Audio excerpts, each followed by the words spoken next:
Welcome to this lesson on learning the Arabic alphabet.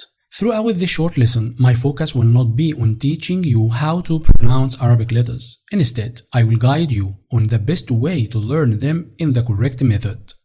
Arabic has 28 letters, and remember, they are written from right to left.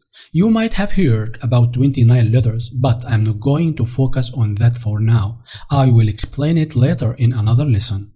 The easiest way to learn Arabic letters quickly is by following this chart I made. It groups the letters together. I have created this chart based on three things: the shape of the letter, the number of the dots, and the placement of these dots. Every group of letters has 2 or 3 members. Each letter in a group looks similar, but they differ in dot numbers and placement.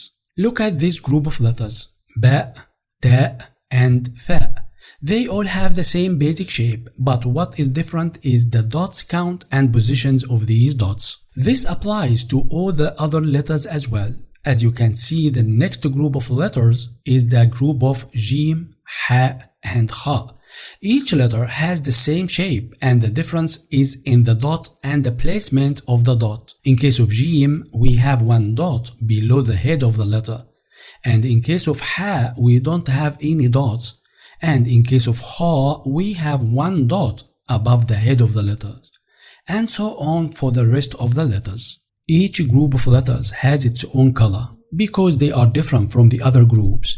As you can see, I have used a unique color for every group of letters, as each group is different and has its own writing style. Learning the 28 letters in groups and through a color-coded style can assist you in a quicker writing. But how does it work?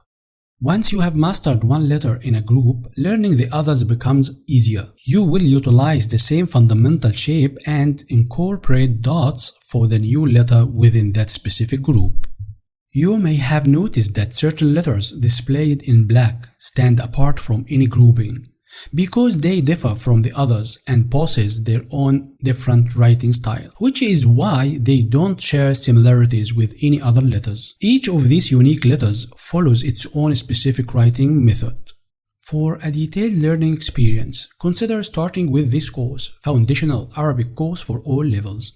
I will leave the course link below. If you have any questions related to this lesson, write it down in the comment section below. If you find this video useful, please hit the like button and subscribe for more lessons. Thanks for watching, and I see you in the next one. Salam.